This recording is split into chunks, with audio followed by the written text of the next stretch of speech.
I'm going to talk about neuroscience. So let's begin with neuroscience. So what I'm actually talking about is systems neuroscience.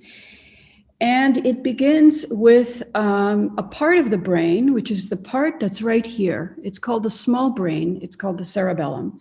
Most people right now working on machine learning are inspired by what has been discovered about the cerebral cortex. So the cerebral cortex has the recurrent neural networks that have inspired machine learning, and which are the focus of work on perception, for example.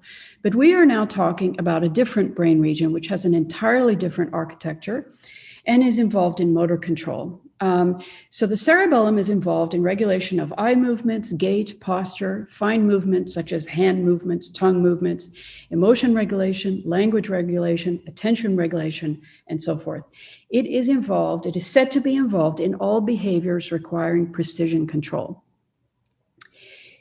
At a large scale, you can divide the cerebellum into three major subdivisions. The vestibulocerebellum deals with head movements, eye movements, with balance, with the neck, and movements of the vestibule.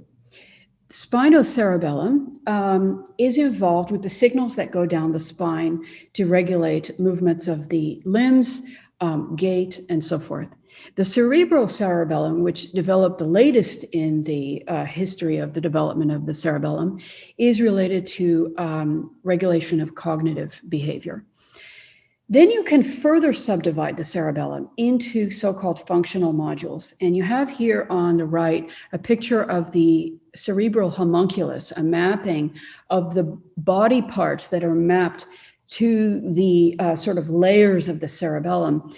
And each body part has, or group of muscles, let's say for the hand, will have its own functional module. Now, what is striking is that if you go further deep into the subdivisions of the cerebellum, if you go into the circuit level, so the neuronal level, you have something called the Cerebellar Microcircuit. And what is striking is that this microcircuit is identical across every functional module. And the functional modules only differ in terms of the input and output connections to other parts of the brain.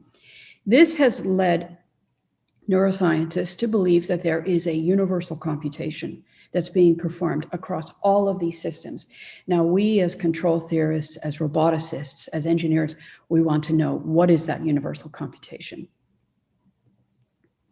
So the cerebellar microcircuit was mapped out by 1967 by John Eccles, a Nobel Prize winner, and his collaborators. They wrote a book called The Cerebellum as a Neuronal Machine.